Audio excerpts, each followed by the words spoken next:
Hello ನಮಸ್ಕಾರ, welcome back to my channel. ಎಲ್ಲರಿಗೂ ಹೊಸ ವರ್ಷದ ಆರ್ಥಿಕ ಶುಭಾಶಯ. Happy new year.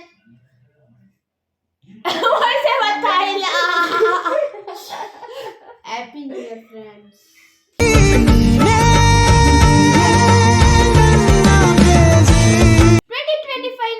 ಮೊದಲೇ ವ್ಲಾಗ್ ಆಗಿರುತ್ತೆ. ಇದು ಕುಕಿಂಗ್ ವ್ಲಾಗ್ ಅಂತಾನು ಹೇಳ್ಬೋದು.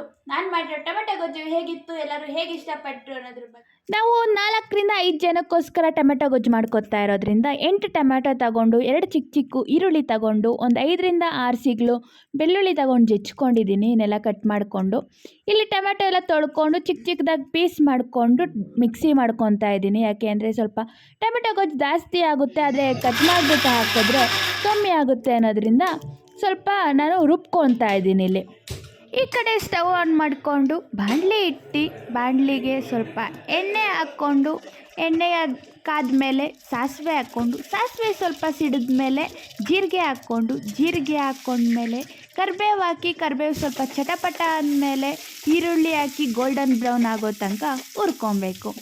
ಅದೆಲ್ಲ ಹುರ್ಕೊಂಡಾದ್ಮೇಲೆ ನಾವು ಏನು ರುಬ್ಕೊಂಡಿರ್ತೀವಲ್ವ ಟೊಮ್ಯಾಟೋದನ್ನ ಅದನ್ನೆಲ್ಲ ಹಾಕ್ಕೊಂಡು ಹಸಿ ವಾಸನೆ ಹೋಗೋ ತನಕ ಅದು ಕುದಿಯೋಕೆ ಬಿಡಬೇಕು.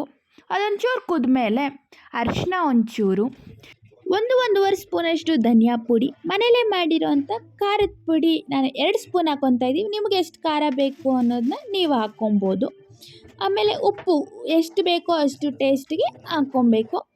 ಅದೆಲ್ಲ ಆಗಿ ಸ್ವಲ್ಪ ಕುದ್ಮೇಲೆ ಗಾರ್ನಿಷಿಂಗೋಸ್ಕರ ಸ್ವಲ್ಪ ಕೊತ್ತಂಬರಿ ಸೊಪ್ಪನ್ನ ಚಿಕ್ಕದಾಗಿ ಕಟ್ ಮಾಡಿ ಹಾಕ್ಕೊಂಡ್ರೆ ನಮ್ಮ ಟೊಮೆಟೊ ಗೊಜ್ಜು ಸವಿಯೋಕ್ಕೆ ರುಚಿಯಾಗಿ ಇರುತ್ತೆ. ಇದು ಆ್ಯಕ್ಚುಲಾಗಿ ಟೊಮೆಟೊ ಗೊಜ್ಜು ಎಲ್ಲದಕ್ಕೂ ಕಾಂಬಿನೇಷನ್ ಚೆನ್ನಾಗಿರುತ್ತೆ, ಚಪಾತಿಯಿಂದ ರೊಟ್ಟಿಯಿಂದ ಎಲ್ಲದಕ್ಕೂ.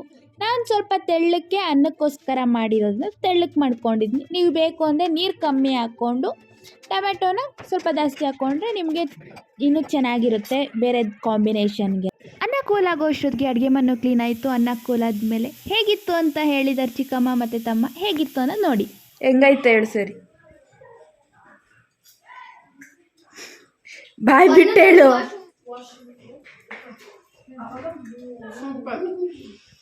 ಥ್ಯಾಂಕ್ ಯು ಸೂಪರ್ ಆಗೈತೆ, ಮಾಡ್ಕೊಳ್ಳಿ ತಿನ್ಕೊಳ್ಳಿ. ಇದಾಗಿತ್ತು ನಮ್ಮ ಬ್ಲಾಗ್. ಇಷ್ಟ ಆಗಿದ್ರೆ ಲೈಕ್, ಶೇರ್, ಕಮೆಂಟ್ ಮಾಡೋದನ್ನ ಮರಿಬೇಡಿ. ಸಬ್ಸ್ಕ್ರೈಬ್ ಮಾಡ್ಕೊಳ್ಳಿ ಅಂತ ಹೇಳ್ತಾ ಥ್ಯಾಂಕ್ ಯು ಫಾರ್ ವಾಚಿಂಗ್.